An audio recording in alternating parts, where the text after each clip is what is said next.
is Another Gay Horror Pod with Stuart Ross and Jesse Tabbitt. Chic. We just say words. You were just calling me chic. I was calling you chic, but it was because you choose not to drive. And you're currently putting Burt's Bees chapstick on. I feel like my lips have been really dry recently. We live not in a desert, but a Mediterranean climate. And That's not true. Someone lied.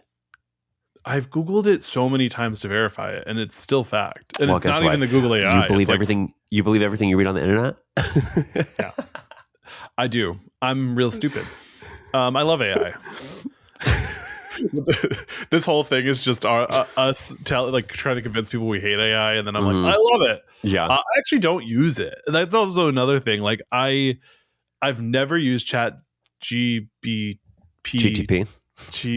I've never used chat because I feel like I'm not that smart, but I also feel like I'm too smart for AI. Here's a I guess this doesn't really count, but it's like these days, if you Google anything, the first search result that you get is generative AI. Yeah, and it's often just verifiably wrong information. Yeah, well, I guess my question now is, because it is so ingrained in our culture already, is simply Googling something using AI.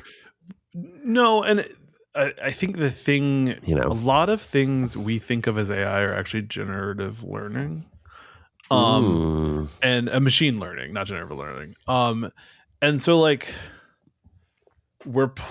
machine learning is not inherently bad. Like my email has been sorting emails using machine learning for years, and I am so glad I don't have thousands of promotional emails in my main feed.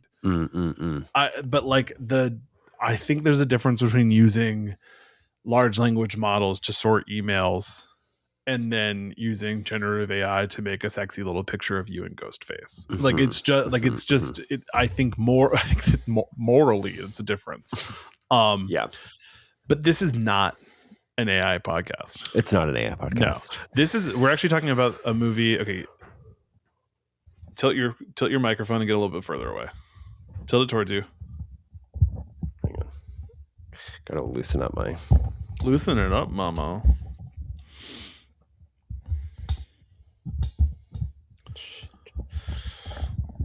Okay, is that better for you? Did it change? A little bit. I'm scared to do Sometimes it. You just get really onto your microphone. Okay, so sometimes you're a little far away. I think if you just tilt it towards you, you can sit a distance away. I'm scared to do it too much because I don't want to. This is not cooperating. No, I don't want to do it too much because I'm gonna fuck it up. Okay, just don't get too close. Okay. Because sometimes it's it feels like your voice. It's hard to.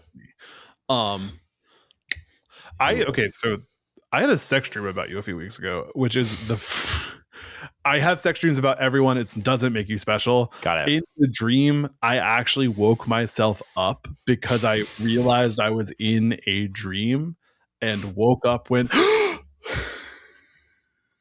But I listened to your voice a lot. Sure, we're very much in each other's senses. Yeah, in each other's psyches. I can cut this out. They don't need to know I had a sex dream about you. I mean, I woke myself up from it and it was like Nightmare on Elm Street almost. You said at 2 a.m. You said, "Chris, wake up. Chris, wake up. Chris, I had a sex dream about Jesse. What do I do?" I'm in an alleyway and Jesse's arms are really long and he's chasing after me. That's your sex dream. My sex dream is just Nightmare on Elm Street. I'm not going to ask you any more questions, and this was good information to have. It didn't go too far. Okay. Yeah, the back of my brain was like, stop this. But I take melatonin. That's actually a talent. I feel like to be wake up. I wish I could do that.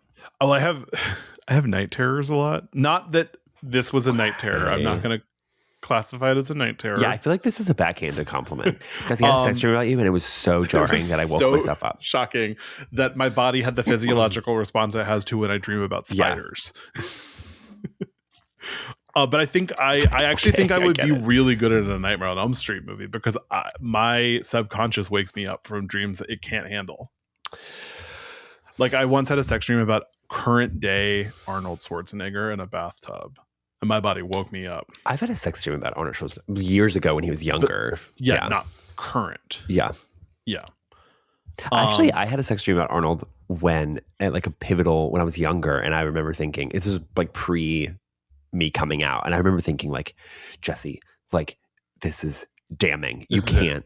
And I woke up and I like mentally, this is sad. I like blocked. I like put some sort of block in where I was like never again. I was like locking him in a box and putting it like in Dr. Sleep, locking him in like a box and putting him away in my brain. And then you put on your hat and you went and sucked the soul out of people. My only memory of that movie is Rose the Hat. It's the best I remember liking it. That's the best part. Generally, but best part. Yeah, Rebecca Ferguson, icon. Rebecca Ferguson.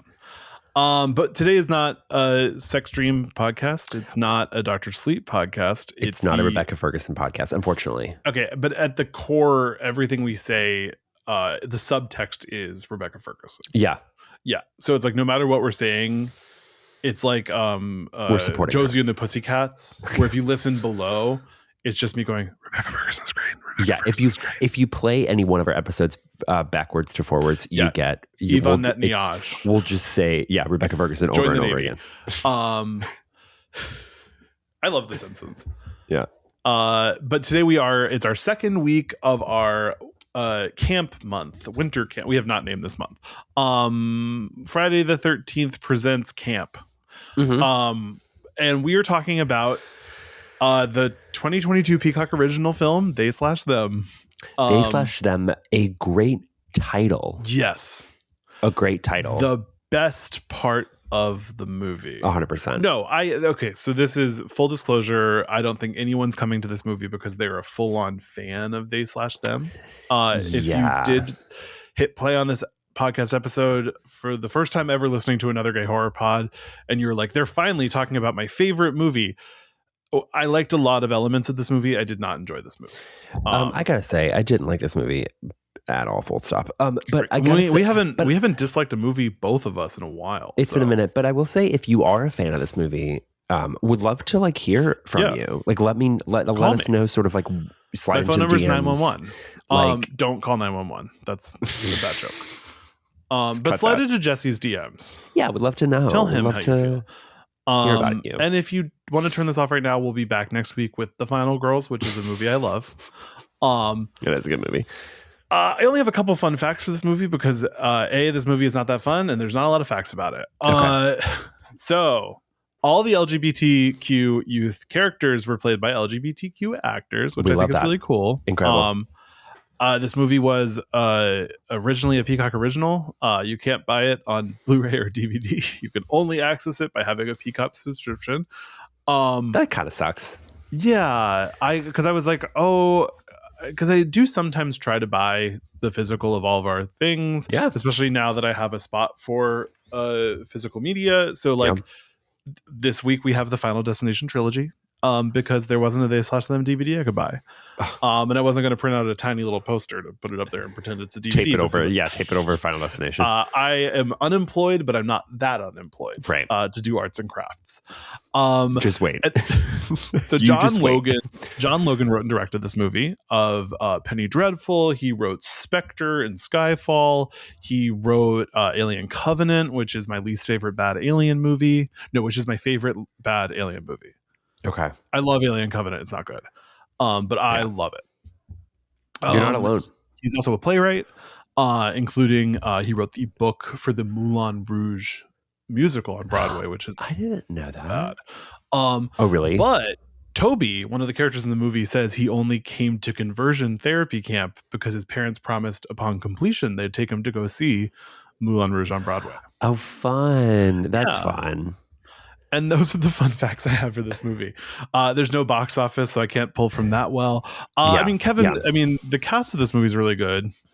Anna Chumley, Kevin Bacon, Carrie Preston, Cooper Koch from the Menendez Brothers show I never watched. Anna Lore, who is both Inti's friend and cast member of Final Destination Bloodlines and Black Phone 2.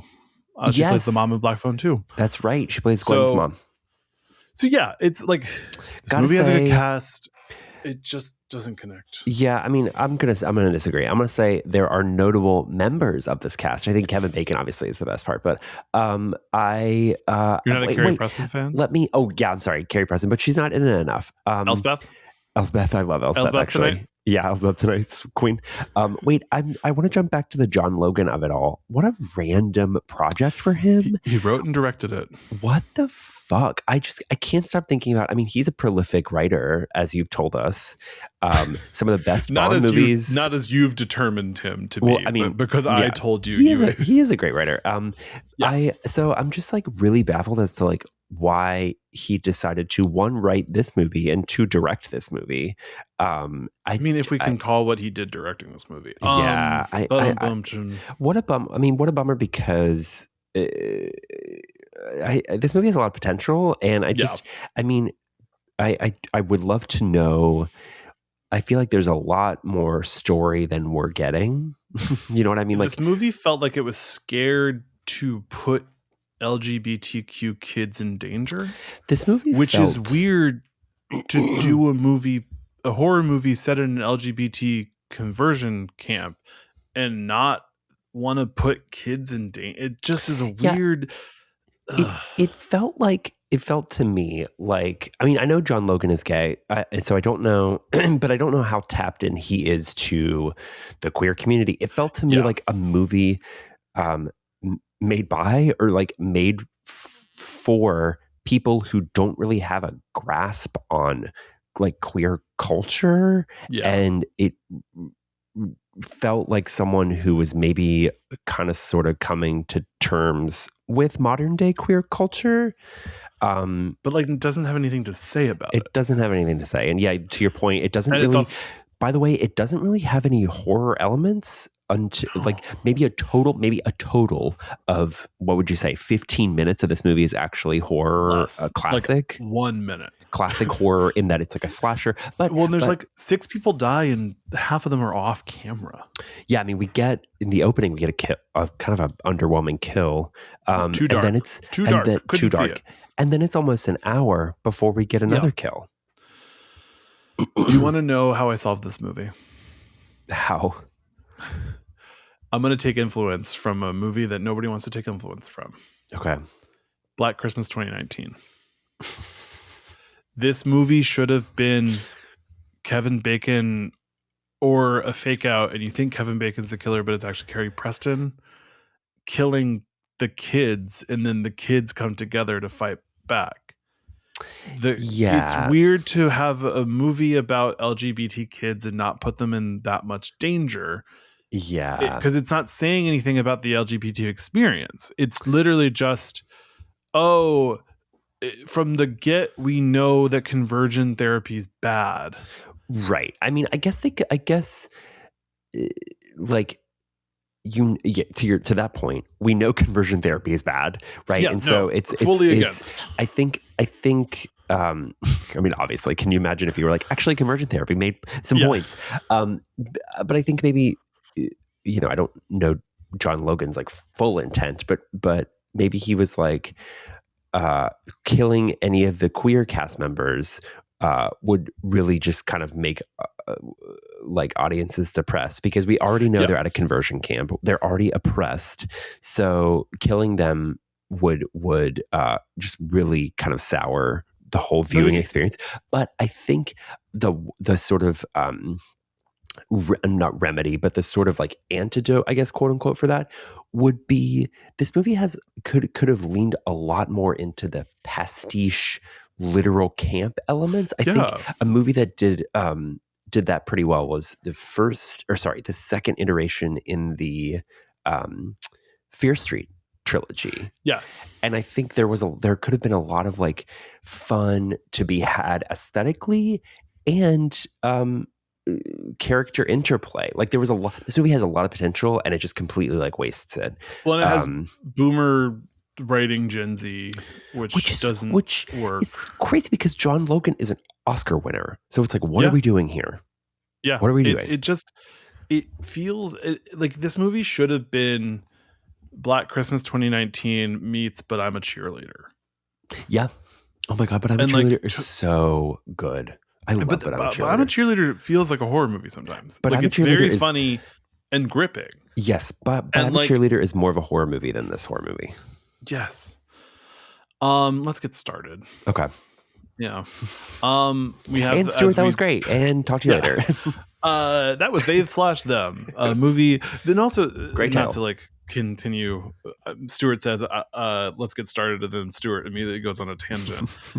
The same time that this movie came out, Peacock released another original horror movie that's really good called Sick.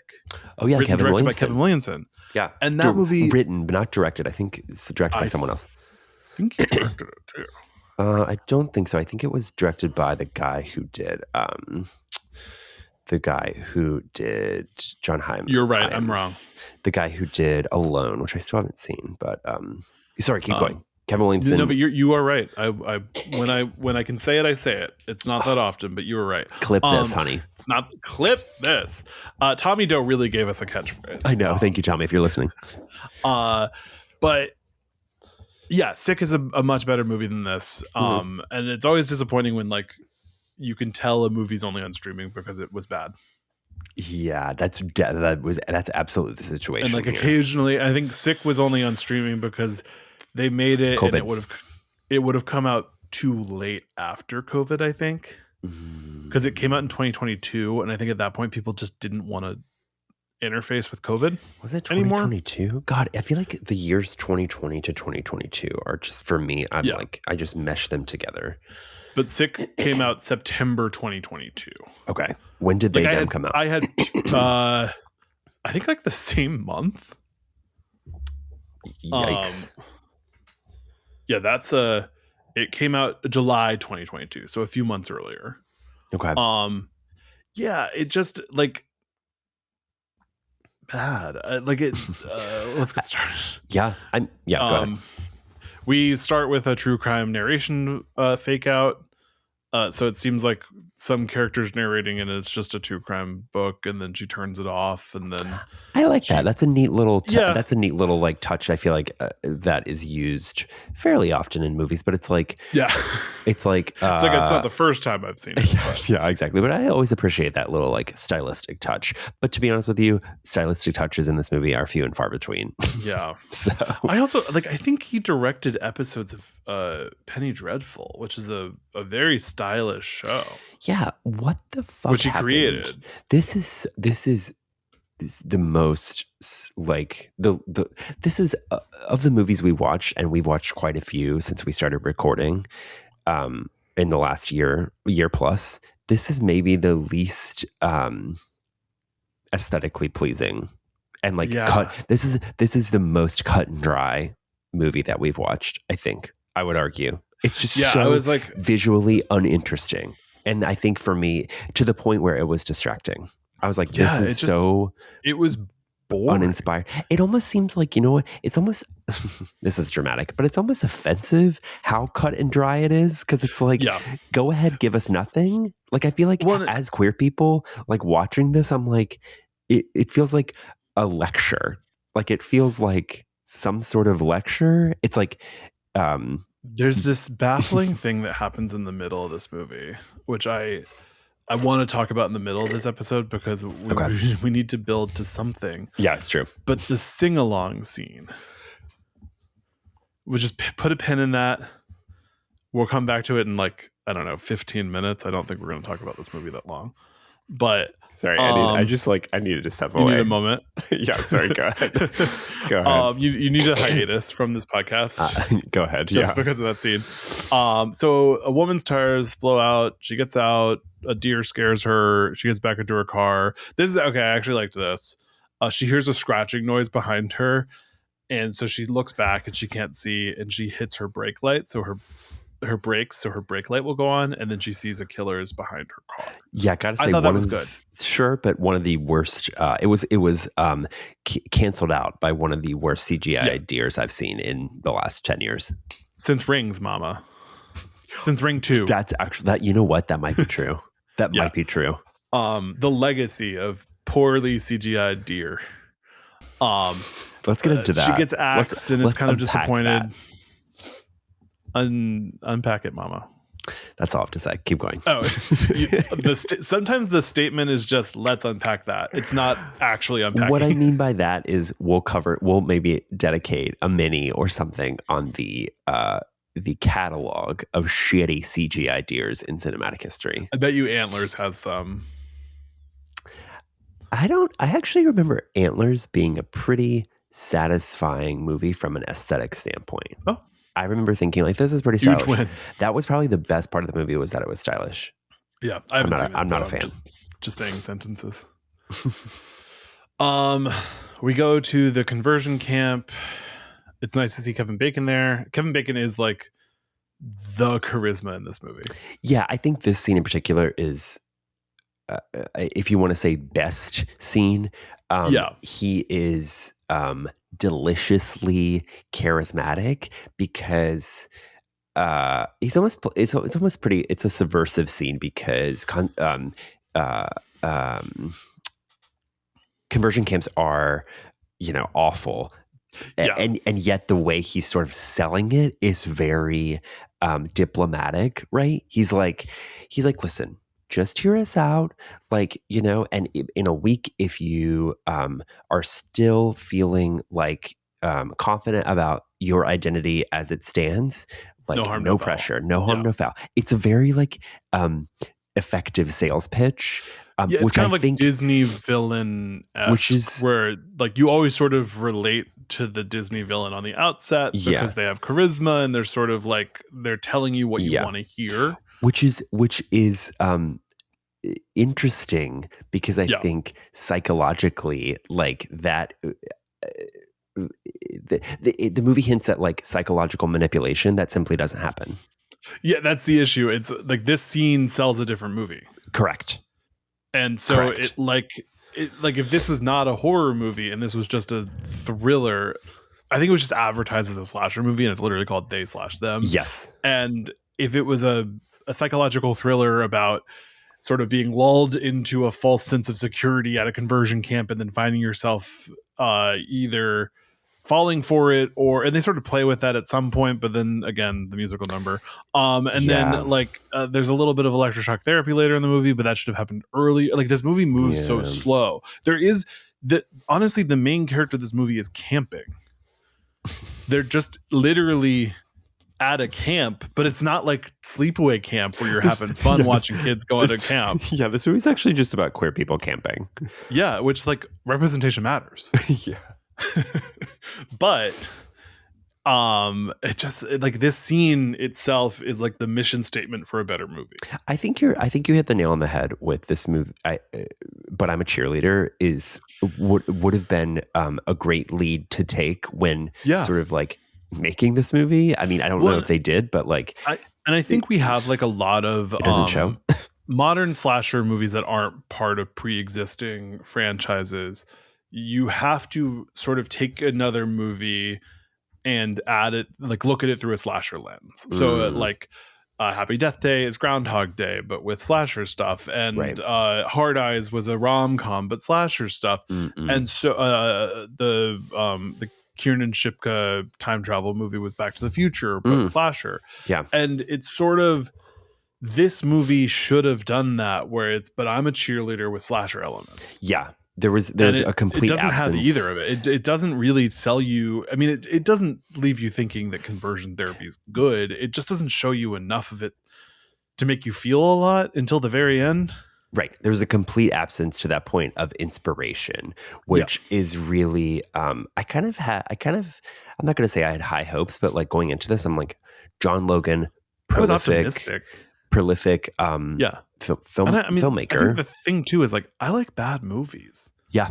Like I was watching Friday the 13th Part 8 yesterday, and I was like, "This movie's fun." Even from a bad quote unquote like movie standpoint, this movie's just not boring. Like the worst thing you can be as a movie is boring. Yeah, I agree. But okay, so the big twist of this movie is Anna Chum's boring and then Melania. Yes. So the second worst thing that you can be is boring. Boring. The first worst thing, Melania. Melania. The big twist of this movie is that Anna Chomsky's nurse is a former student at the conversion camp who's infiltrated and is killing people. It's not, but they should have been leading up to that. Like the characters should have been unraveling the mystery of this girl who went missing at the conversion camp. Right. Yep. She should have been breadcrumbing them to find, because when the revelation happens, you don't even know of the character that they're talking about. Yeah, there's not a lot of characterization really happening. Yeah. There's not, you don't really get a sense of the characters outside of who they are as what they identify as, and boy, do they identify as it. Yeah, this movie really hits There's home. so many characters in this movie that their only character development is that they announce their LGBT status. Yes, that's correct. And they're not given more character beyond that. And it's like, well, that's not representation to just be like trans. Yes. Like you need to be able to empathize with a character to feel representation. Yeah. And this movie doesn't really do that. It doesn't. No. It does. I think it does a good job of leaning mostly in on Theo German's Jordan. I think we get a lot of that character. Yeah, I mean, but I think I wanted more of the rest of them. We get a lot, and yet not a lot. Like I think Jordan was the character's just good. Yeah, I think Jordan is a compelling protagonist, but to your point, like we just didn't get enough. We didn't get enough. No. We get a scene where they're all explaining why they're there. Right. And actually, I think the character that's maybe the most interesting is Anna Lors Kim, who is a lesbian who herself doesn't want to be a lesbian. She wants to be, she comes from a homogenous Southern community. She wants to be a part of that. And that's actually like, okay, that's like a character. It's more interesting to have characters who either vehemently don't want to be there or maybe themselves may want to be there, but half the characters are only there as some sort of like bribe from their parents, which is fine. But like the movie doesn't itself want to force too many of them to go. There's also a decent chunk of the crew that we're not introduced to at all. There's like so many background people who do nothing. And then there's also actually named characters who also do nothing. Right. I know, it's kind of it kind of sucks. Like Stewart. We don't get a lot of development for Stewart. They should have just had a crew of like a cast of like 5 people or like 6 people. It should have been one cabin that we're following. And they're the only ones that are like fully. There should have been a mystery. There should have been more people dying. I do think there should have been kids dying. And like I don't want to see LGBT kids die either, but it's a horror movie. Yeah, it's hard to have. It's like it's sort of trying to. The thing in a horror movie, if it's done well, is you don't want the victims to die. And so this movie could have done a good job of like, oh, it actually does suck to see queer kids die. Yeah. But then you get the payoff at the end where they find out the mystery, they kill the bad guy, and they get their revenge. Also, once again, like this movie was advertised as something that simply it is not. And this movie has no sauce. Feel that this movie has no sauce. And if it had some sauce, I would be a little more forgiving. But it sucks. It sucks to be like, this movie about queer people is like categorically bad. Yeah. You know? But it's not even bad in the way that like Bear City is bad. Bear City mentioned. Or like I don't know what the that Eating is, Out movies. I don't intend to find out. Bear City, Eating Out. Oh, like yes, the Eating Out franchise. I do. Bear City's just the bear version of that.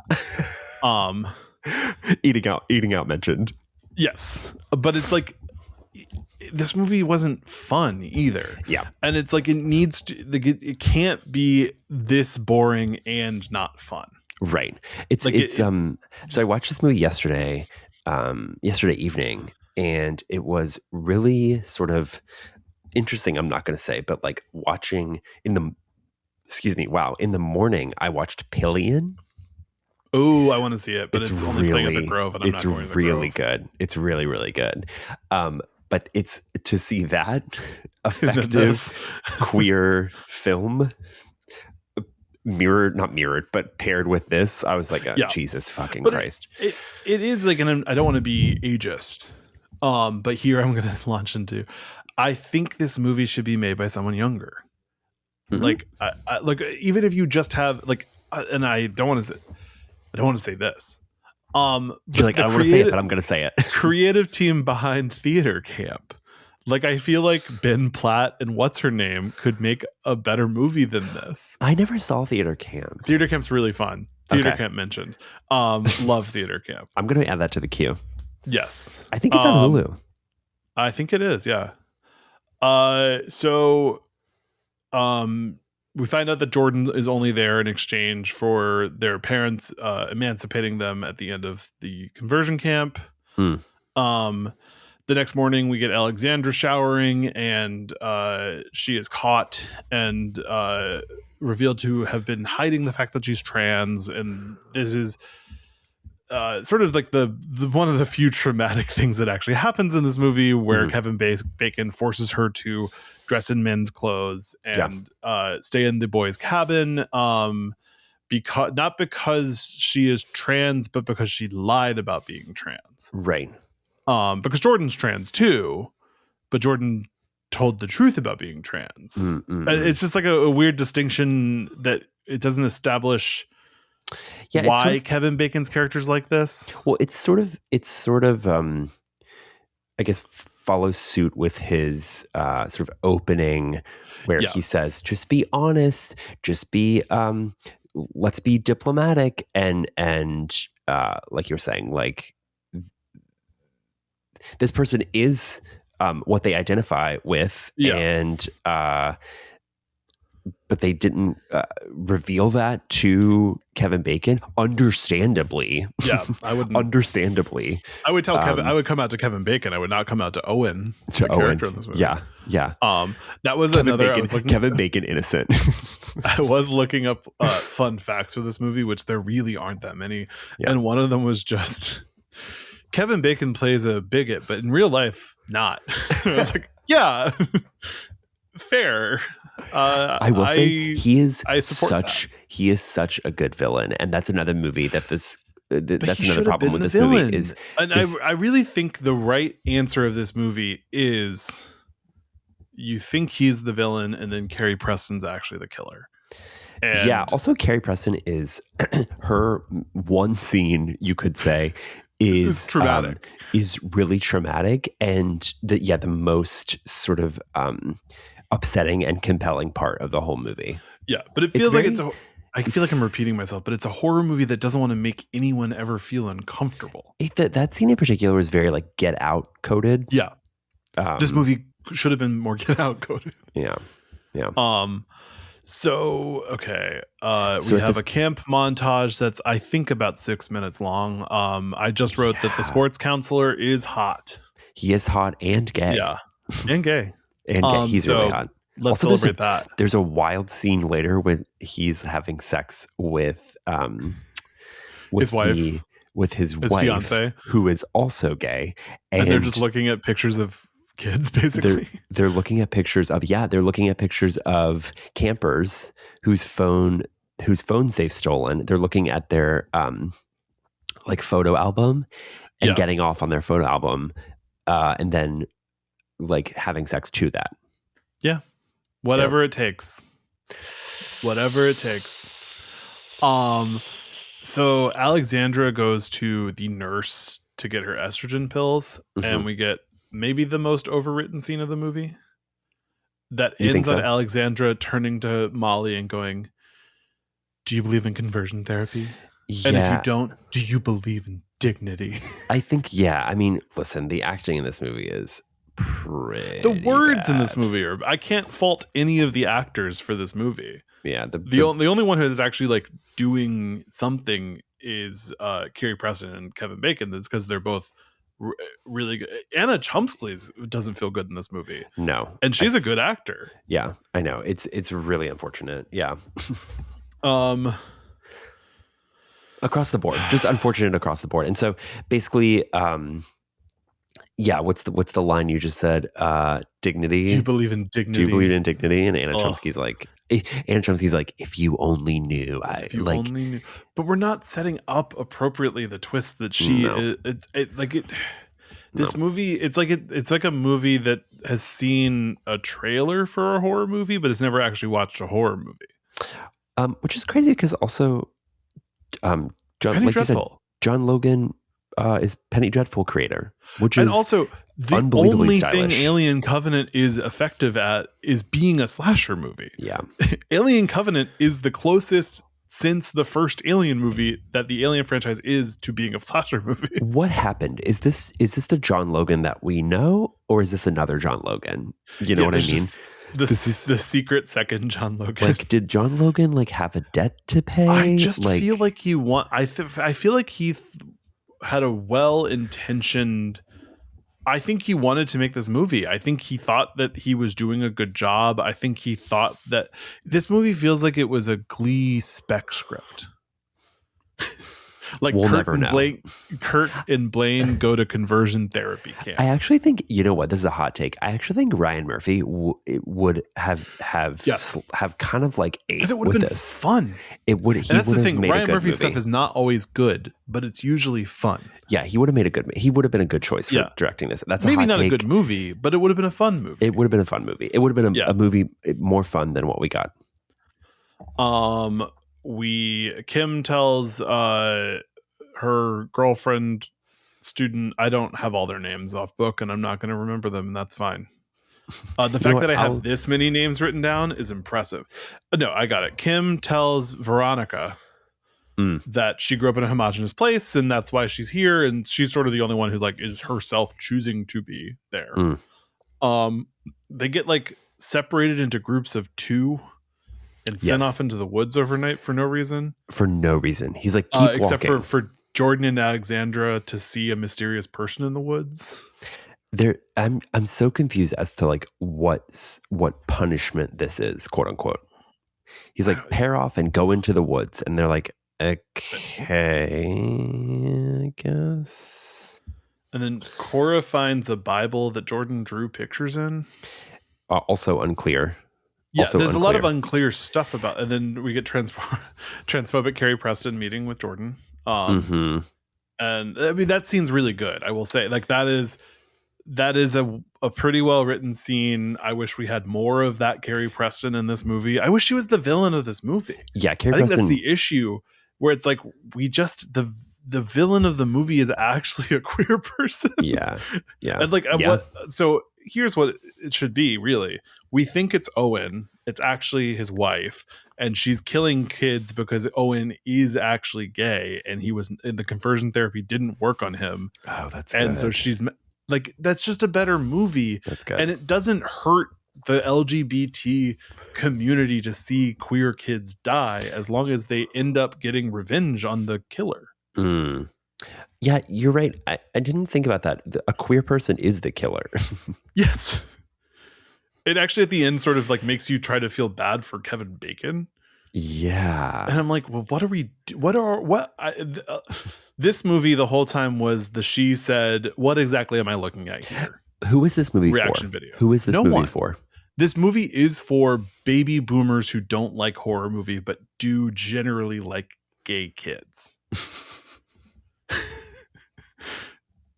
It's a movie with no clip that. Okay. So we're now at the scene, the actually most horrifying scene of the whole movie. I'm tapping out. Where we get the second good dialogue of the movie, which is Jordan telling Alexandra that they sort of think that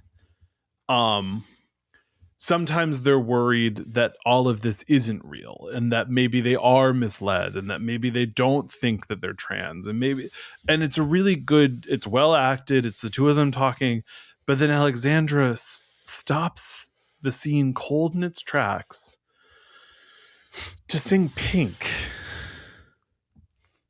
By the way, who is not gay?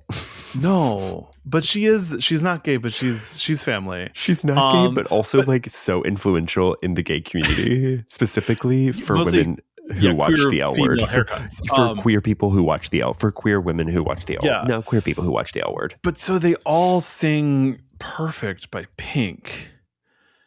And it is truly the most disgusting thing I've seen on camera. It's really hard. It's really hard to stomach. It's embarrassing, and I'm embarrassed to have watched it. Yeah, I know. I think maybe if this was watched, I think this movie, ironically, was intended to watch in a group setting. So, what year do you think this script was written? There's no information on this online. I was looking it up because I had a feeling that this could be an old script that someone picked up during COVID and was like, "Oh, we can make this at one location. There's 12 people in it. We can get Kevin Bacon on as a producer." It's I relevant. couldn't find any actual information about this, but if I believe this script was written in 2009. You think so? Yeah. There's no information on it online. I'm actually going to say John Logan probably whipped this up real quick.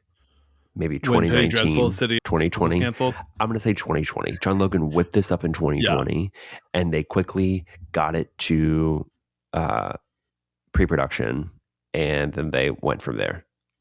They probably. Do you know what his next movie is? Tell me. They, them too? No, I almost wish. Michael, the Michael Jackson biopic. By the way, I'm really curious about that movie because it had to completely be rewritten, which we've talked about. But I'm but also very curious to see. Have a Tony Award-winning writer in that movie in Coleman Domingo. Just have Coleman Domingo write it.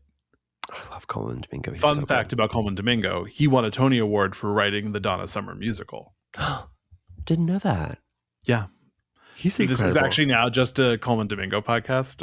We're not talking about they/them anymore. Also, the title's so good. Someone else should take this title. I think maybe this was a case where someone maybe pitched it. Yeah, they had the title and then they worked backward. They had the title and then they worked backward. It just we actually get a death soon.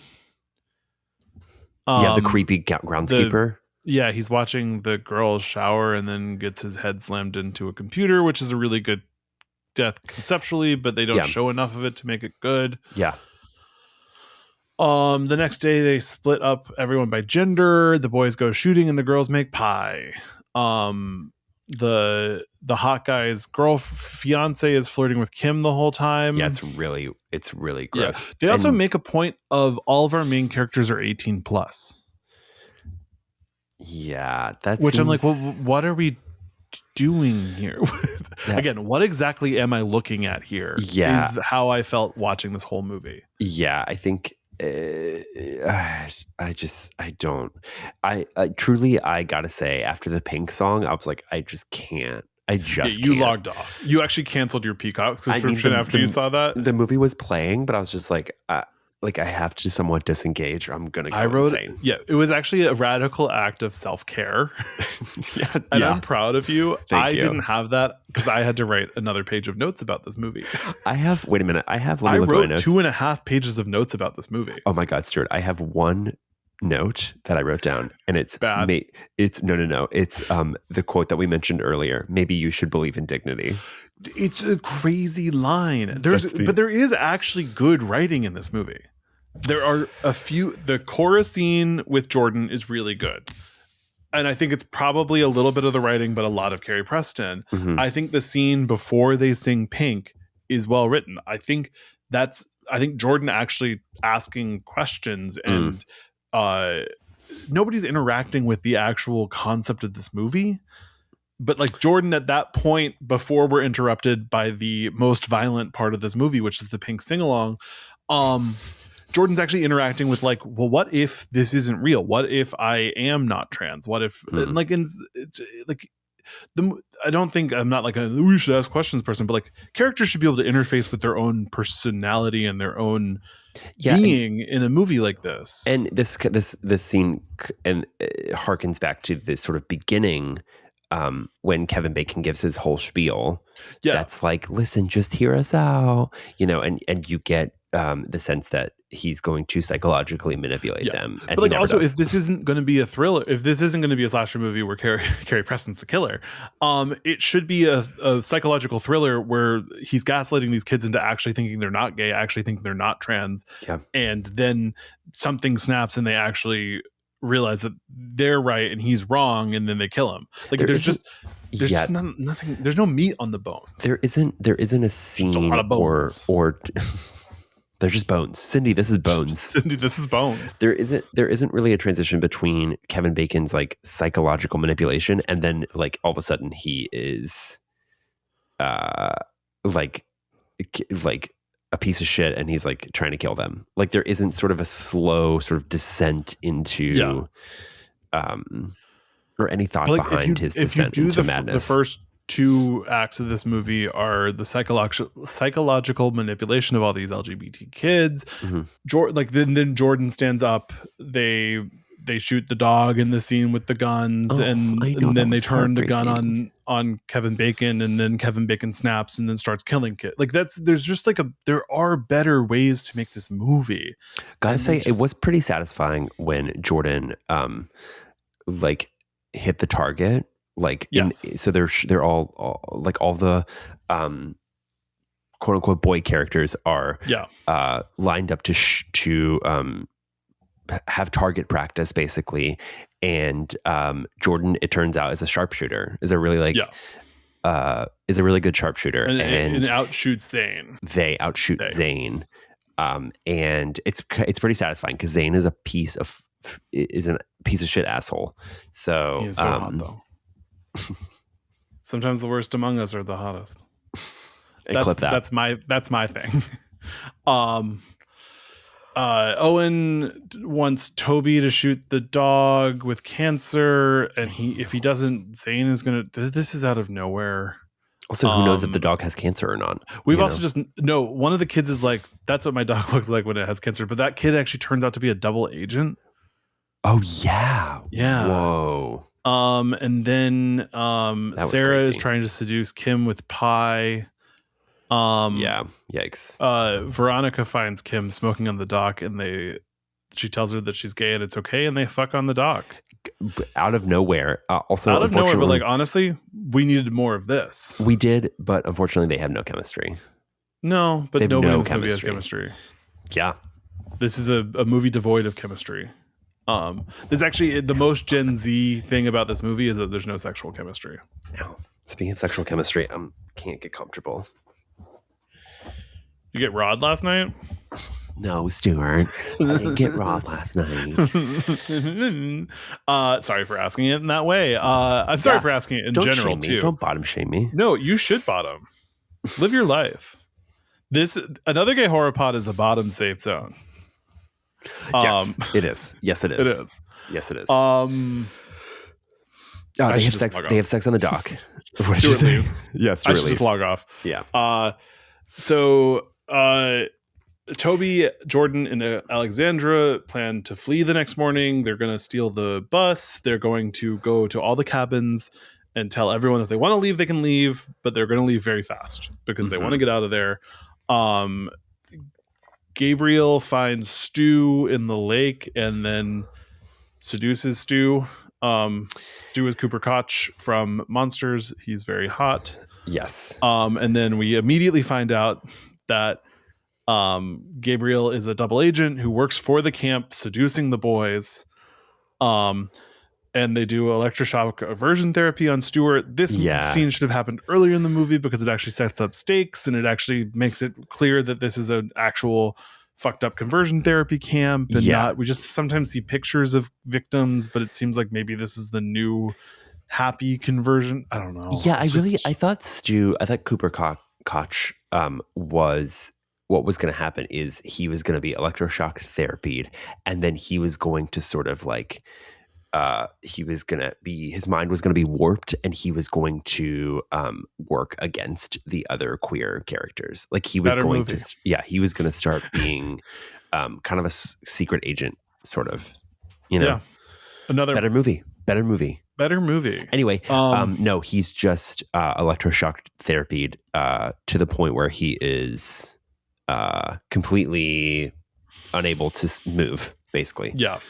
Sad. We get the scene of Zane and Sarah looking at pictures of other people while fucking each other. And then they're both axed off screen. I know. We are an hour and 22 minutes into this movie, I wrote down. Lame. And we've had one murder sort of on camera, one murder so dark I can't tell you if the axing at the beginning was on camera, and then 2 off-camera axings. And then I'm gonna say sure because I said I disengaged, but I'm gonna say sure to that. Then Gabriel goes swimming again after getting fucked Gabriel's and like then torturing Gabriel's like a job well done. Yeah. Gabriel said all in a day's work. All in a day's work. And then finds the groundskeeper dead and is knocked out and is also taken to the electroshock therapy room where he is electroshock therapy to death. I like that we're saying electroshock therapy as opposed to just saying like electrified, electrocuted, electrified. Yeah. You know what? If we were really fucked up, we would say fried. Fried gay. Gabriel's fried. Yeah, country fried gay. Gabriel's cooked. He puts the gay in Gabriel. Kim and Veronica find all the counselors dead. Oh my god. So the biggest victim of this movie being overwritten is the character of Alexandria, who now has a scene where she tells kids to step their pussies up and then tells them to follow mother. This movie was written by a chat GPT that had only watched the worst RuPaul's Drag Race queen every season. I'm going to say maybe. Yeah. Like I'm going to say actually. Yeah. Chat, write me a bad horror movie. I think that does feel accurate. Yeah, that does feel accurate. I'm adjusting. So Jordan goes to find guns, but just finds Cora dead. Throat slit off screen.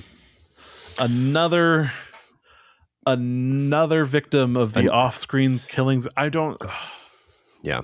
Sad. The MPA doesn't care about horror violence anymore. These people are just and it's a budget thing. They're just choosing not to show it because it's expensive. Well, also this movie is direct to streaming. So even if it was ultra violent. I think this movie was not originally going to be direct to streaming. It was yikes. Yeah, which is yikes. Can you imagine seeing this in a theater? It would be like walk out. Actually, probably walk out. I don't believe that. I don't believe that there was a theatrical plan for this. I think it was, they were like, well, we're going to make it and we're going to do something with it at some point. And then they're like, Peacock. And it probably went to Peacock because they tried to sell it elsewhere and nobody else wanted to buy it. So then NBC Universal had to be like, well, we'll just chuck it on Peacock. Peacock said, just throw it up. Also, they missed Pride Month. They released this in July 2022. They weren't even like, whoops. They were like, it actually would be homophobic to release this movie during Pride Month, not because it's a gay horror movie, because it's a bad gay horror movie. Yeah, I mean, I guess in their defense, they'd be like, it's at a camp during summer, like that's which is July. June is summer too. Yeah, June is summer too. That's true. Wake that up. Jordan goes to find guns, but finds Cora's throat was slit off screen. Anna Chumsky is the killer. It's funny when this happened, Chris goes, oh my God, the only actor had to have 2 character names on their Wikipedia page is the killer. Because she's been pretending to be the nurse she killed at the beginning of the movie. Love that Chris. Sucks that kind of sucks that we don't really get an idea of who the nurse, the nurse that she killed is. The nurse that she killed could have been like an LGBT icon. Yeah. LGBTQIA plus icon. Thank you. Queer icon. Queer. I like saying queer from Boston. Queer. Yeah, I know. I'm gonna let you have it. Queer. Okay, so she's fighting Owen. she's fighting Owen. Owen gets the upper hand, but Jordan pulls a gun on him. Angie tells Owen to shoot. No, Angie tells Jordan to shoot Owen. Mm-hmm. And then Jordan says, I'm strong enough not to do this. I'm like, okay, this movie sucks. Yeah, This movie sucks. Like, sure. This may be the most sure. the most I've ever not liked a movie. Yeah, this is pretty big for you. Yeah. I'm like, oh, give me Until Dawn. Huge day. Oh my god. And I also think because we talked about it a few weeks ago, but this was the day I watched The Strangers Chapter 1 and Chapter 2. And I think those movies benefited from this. Yeah. Because I was like, at least things are happening. Yeah. Yeah, people, if you want to be engaged with slightly more than they/them. Yeah. Watch They Them and then immediately watch Strangers Part 1. It's called defensive movie scheduling, where you watch the worst movie you've ever seen and then watch slightly less bad movies. Wait, I kind of like that. Like art. I'm kind of into that. I'm here for things to, I don't know. I'm here. You're a trendsetter. We've been talking about this movie for 55 minutes, and I think that is a respectable amount of time for this movie. I agree. I think we should. And I've been talking really fast. I think we've slammed an hour and 10 minutes of content into this. Yeah, I mean, it ends with Anna Chomsky's character taking the reins and pushing Kevin Bacon into a rhinoceros head, a rhinoceros head that is mounted on the wall. The this room movie of should have game. just been The Most Dangerous Game. Yeah. Straight people hunting gay people. Wait a minute. Yeah, the scene of when he's like, go into the woods. It should have gone from there. Yes. Hunger Games. There's 400 ways this movie could have been more interesting. Yeah. Well, anyway, Kevin Bacon dies. And then I wrote that Jordan leaves her to be arrested, and I just wrote, what are the politics of this movie? Because it's like, is she wrong for killing all these conversion therapy people? I don't think so. I think the movie thinks she's wrong. Yeah. I think the movie thinks this movie feels like the gay version of When They Go Low, We Go High. But when they go low, they're torturing queer kids. And when we go high, we're leaving a lesbian who was tortured as a queer kid to be arrested for murdering the queer kid torturers. What's the politics of that ending?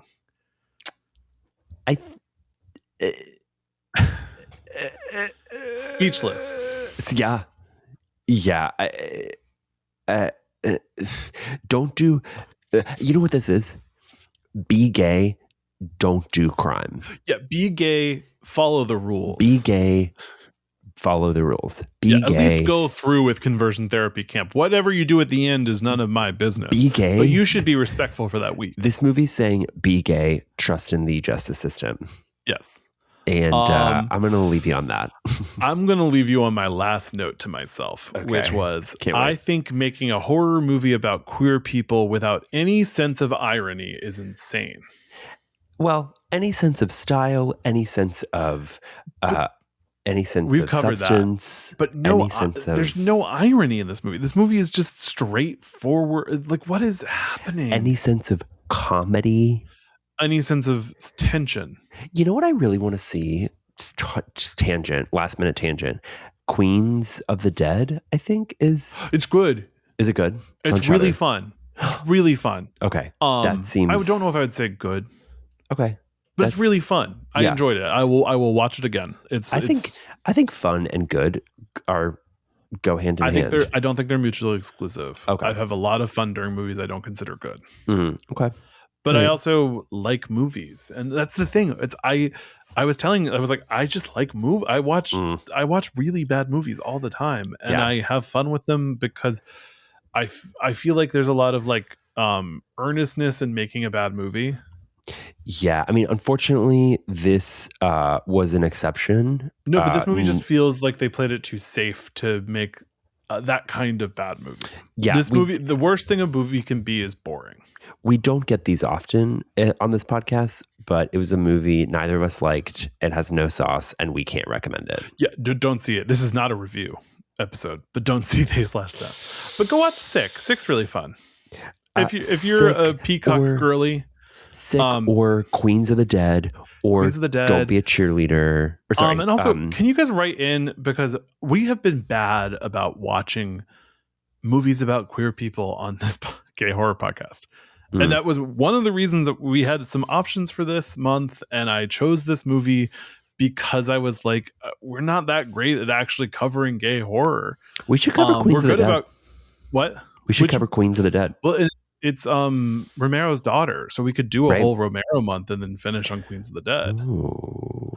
But like, I do want to find more good queer gay horror movies. So slide into my DMs, tell me which ones you enjoy, because it is like, I don't want to not have fun. A lot of, like, I've seen Hellbent, which I enjoy, and I think we should probably cover Hellbent at some point. But a lot of the times it's just like the movies aren't that good. It's kind of eating out syndrome, where it's like they were really fun to jerk off to when I was 14, but like am I watching it for the content now? I don't think so. But yeah, write in. I actually do. I want my DMs are open. I don't always respond because I weirdly get a lot of them, but I usually take information in. And let me know like what that's true. You do love information. Movies you want us to cover on this podcast, because we do want to cover more, and we want to represent more, and we want to not just talk about the same faggy movies that gay people love watching. Like everyone loves Scream 2, but yeah, I mean, I think, listen, horror is inherently gay and queer, but I think, you know, to your point, we need to dedicate more time to queer made horror films. And, but maybe not this one. And that's okay. I believe in gay rights, but I also believe in gay wrongs. Be gay, follow the rules. You know what? Actually, no. Be gay, don't follow the rules. Yeah, be gay, do crimes. Be gay, color outside of the lines. Yes.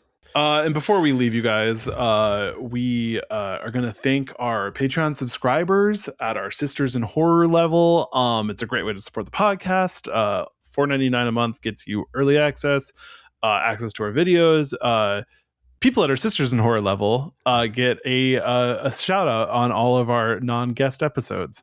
So I'm going to start. Erica Scrigg, Jess Rianero, Quinn Lee, AM parentheses. Actually, sorry. AM devil emoji. Is that a devil emoji? Yes. One of the devil emojis, parentheses, demon mode. Ray McDonald, James Henry II, Scott Smith Gurdon, and Kevin Woe. Thank you so much for supporting the podcast. If you'd like to support the podcast and get your name shouted out on here, it's patreon.com/anothergayhorrorpod. And you know what I think we should end on? I think we should both attempt to sing Pink's. I don't know a lot of words. What's the name of this? What's the name of the song? Are you ever fucking perfect? Pretty please. Don't you ever want to feel think you less? I do not know words to the song. Not fucking perfect. But do you know what's a gayer song? I'm coming on, so I better get this party started. That is true. Yeah, or actually, my favorite Pink song is oh my god, just I can't give even me a reason. Just no, no, bitch, that's not. It's like pills. Wait, fuck. Oh my god. Wait a minute. Pink songs. I should know this. Pink songs. So What is really good, but I think Try is the one where she's like, oh sorry, Just Like a Pill is my favorite Pink song. Never heard it. Yes, you have. I feel like never going to. You have. And we're going to end this podcast on the lines of a famous drag queen, Thor G. Thor. Love Pink. Bye. Bye.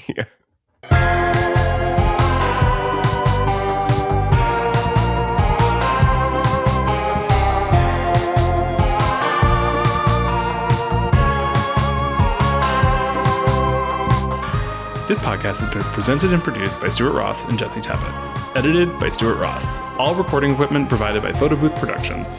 To support our podcast, join us at patreon.com/anothergayhorrorpod.